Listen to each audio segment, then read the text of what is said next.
We are continuing with our editing theme in this episode. Last time I went through 5 easy mistakes that beginner editors using Premiere Pro might make. This week I'm going through my 5 top tips to becoming a better video editor.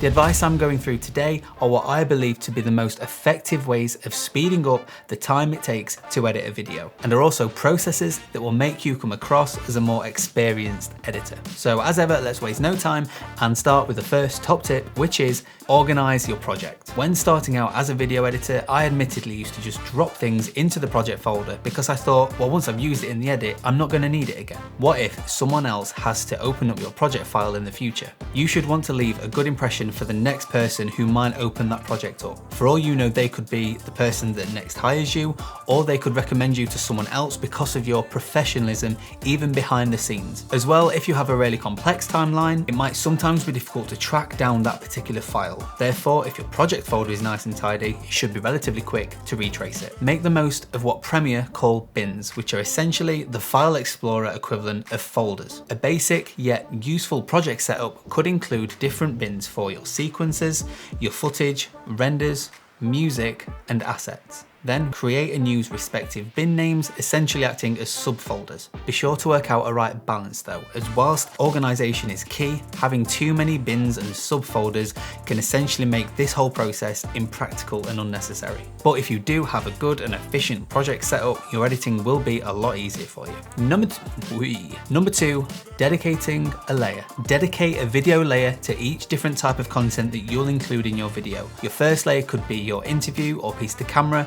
The second one could be supporting B-roll, the third could be motion graphics, and so on. This can also work in your audio as well. Have a layer dedicated for dialogue, one for music, and another for sound effects. This will make it so much easier for you to find a particular asset, or if a motion designer asks you to export out a clean version of the video without any placeholders or graphics, you can simply disable that layer that includes all of the graphics or placeholders, and you're done. Number 3, more is less. We've all heard the phrase less is more. However, I'm going to drop this one on you, but please hear me out because it does make sense. If you're editing something like a wedding video or an event video, something that essentially can be made using purely GVs, I encourage you to spend the first part of your editing time going through all the footage that you have and dragging the usable content onto a new sequence that I call a footage bank. Or the way I do it is import everything from the project into my timeline and using my trim tools to erase any unusable footage from the sequence, which then leaves me with the best selection of usable content for my edit. If you're someone who creates a new sequence and starts editing straight away,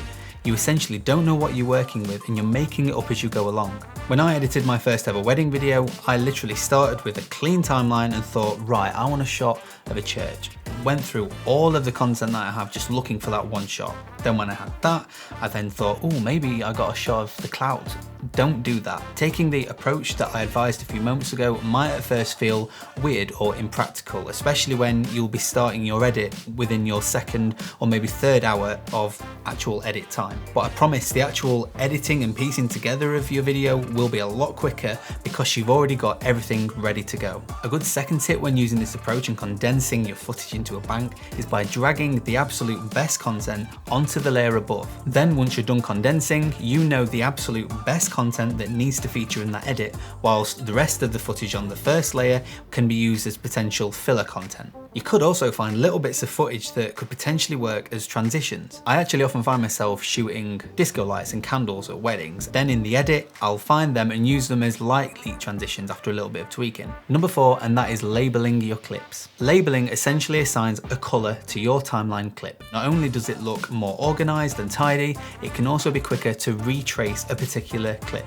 You can also visually see the balance of content within your video. By labeling 3 different interviews with 3 different colors, I can visually see the amount of screen time each interviewee has within the video. Or if you assign different labels to different types of content, you can easily work out the balance between interviews, GVs, motion graphics, and so on. To make this suit you, Adobe gives you the chance to personalize these labels by changing both the colors and the names of each. That way, after doing this a few times, you'll instinctively know your labels and what they represent.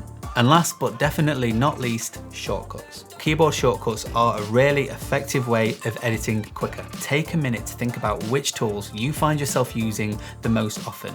Then assign specific keyboard shortcuts to those tools. I personally have dedicated areas on my keyboard specifically for trimming my content, in and out points, playback, and my most used tools such as speed, audio gain, and renaming clips. Voila!